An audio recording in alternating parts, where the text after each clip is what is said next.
Welcome back to Briggs on Books, our international talk show. We've been talking to people today from Thailand, New York, Arizona, and people from all over the country, authors, hearing their fascinating stories and talking to them about how they came up with their books. And I'm always amazed when somebody gets a book out, gets it published. It's a big step. Our next guest has done it twice. Welcome, Arlene.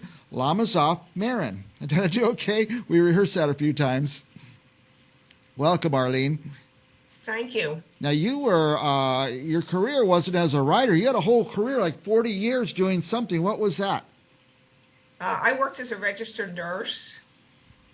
And interestingly enough, I, as a teenager, was thinking about going to school for writing, about going to college, studying writing, either as a reporter or journalism. I wasn't certain what I wanted to do. And then a friend of mine was going to nursing school, and I had worked as a candy striper. I know I'm dating myself here. When I was a young teen, and so I thought, oh, I could do that, innocent. I had no idea how much it was going to take to study nursing. And so off I went to nursing school, and I really never thought about writing for years, decades, until December of 2019, when a coworker said to me, right before retirement, oh, you can do something from your bucket list. Yeah. And I immediately said, oh, I'm going to write a novel. And I had absolutely no idea that that was in my head for all those years. Wow. You had kept that in your head. And as I was alluding to earlier, I always say anybody can write a book, but few people can finish writing it, or put the pen down and then go through these extra steps, which are big, getting it published and getting it out there, getting it promoted. There's a lot of steps there. And then you've done it twice. Congratulations. I've done it twice, and I'm working on a couple of others, yes. Oh, good. Now, working on them, I mean, how did the first one come about? By the way, here's the first one, I think, Beneath a Blanket of Snow? Beneath a Blanket of Snow, yes. Now, did you write it, sit down and start writing, or has it been in your head for a couple of years waiting to come out?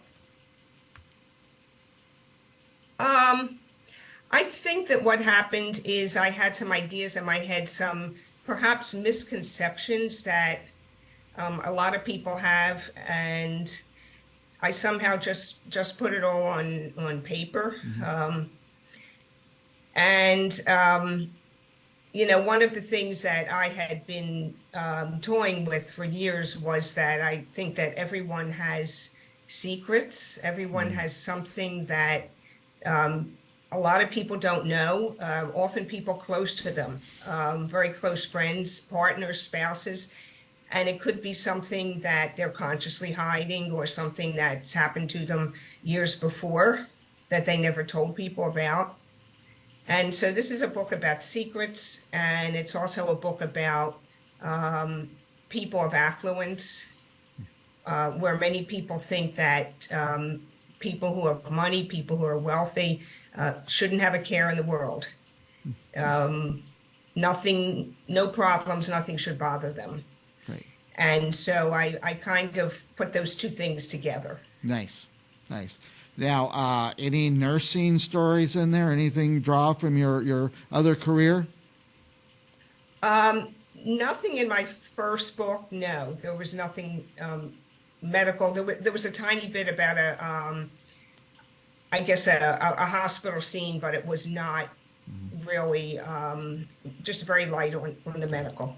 Now, it's intriguing because the book cover, we have it on the screen now, shows a blanket of snow, and you think, I wonder what's under there. Now, was this the four women? Is this the book? It's actually a metaphor for what happens in the book, because where I am, I'm in Pennsylvania, and so when it snows and sometimes you look out at the snow, if you look out the window and you see how nice and pure and pretty it looks.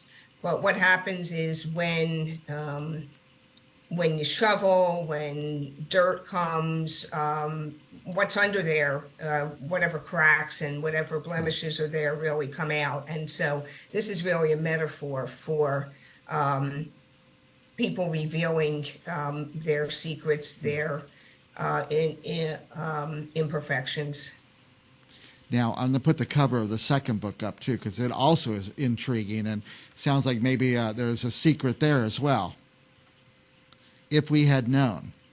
Yeah, there is in that, and that has a little medical background, although I certainly try not to scare my readers away. So there is a medical issue, and when Carly, the protagonist, is dealing with her husband's medical issues, a secret comes out, something that she wondered if she had made a different decision 30 plus years ago, if she would have, if 30 some years later, if she would have made the same decision.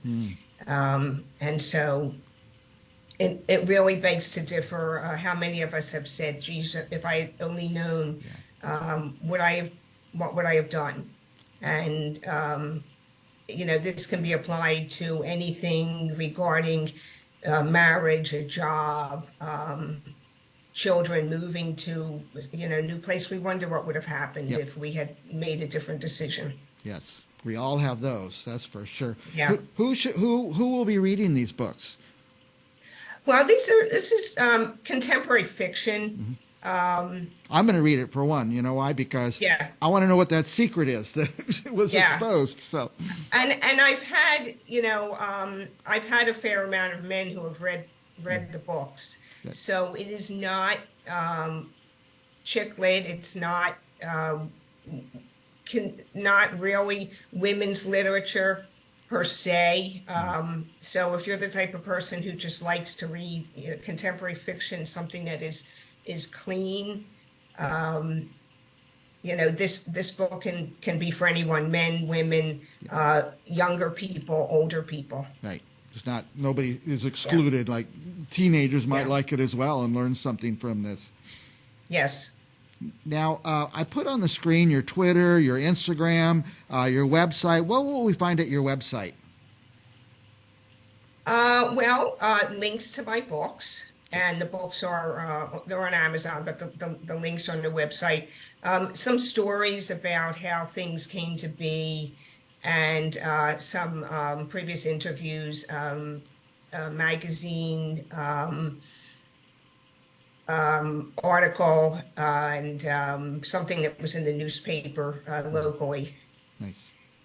Nice. Yeah, I love to get an author's website, and as I'm reading the book, you look at their website, find out a little bit about them, and think, how did this person come up with this great story? So I like to do that. Now, both books are out now? Yes. Yeah. When did the most recent one come out? If We Had Known was released in 2021, and I've been working on a couple of other things since then. So I'm hoping that in the next couple of years I can put out two more. I'm planning for one this year in 2024. Nice. One of those. Yeah, we have the book cover, If We Had Known, up on the screen again, and just your book covers are so intriguing, and especially with the title. The like a crystal ball kind of, If We Had Known, and then also here's the other one, the snow. Beneath a blanket of snow, and you think, it just puts a little mystery there that makes you want to look further. So, I hope so. Yeah, we will. Well, for our viewers, go buy these books. Start with Arlene's website, and you can find out where to order them there. And also, don't buy one of her books. Buy 5. I like to buy multiple copies of a book, and I give them away to my friends and family, and so we're all reading a book at the same time. So I'm trying to start a trend where people won't just order one. Thank you. I've had several book clubs that have read my book. That's fun. So it is, one could talk about book club fiction. That's certainly a genre. That's perfect. We're running out of time. Arlene, anything else you want our viewers to know? Well, I would just like people to know that it's never too late to follow Yeah. your dreams. You know, as I've gotten older in the past, say 15 or so years, I've just done so many new things. Yeah. And it's kind of like you get to a certain point in your life and you think, time's running out, and Mm-hmm. there's so much I want to learn, so much I want to know. And I see so many people who just say, oh, I'm too old, but you're Yeah. not too old. Nope. Never too old for that. You've Yeah. inspired me because, I've got my book sitting there almost done for years at a time. And you just got in and did it. And I'm inspired by you. You had a whole Yes. career and we're able to shift and get a whole new one. So thank you, Arlene, Yeah. for being Thank you so much, Mike. an inspiration for all of us. I'm going to try to say your name again. Arlene Lomazoff Marron. Right. And I hope I am an inspiration for even one person Yeah. out there to go do it. Yeah, go write your book. Finish writing it. That's inspiration. That's right. Thank you, Arlene. Get We'll it have you done. back again. You're a fascinating person, and you actually did it. You did a big thing. We'll be back with more Briggs on Books right after this.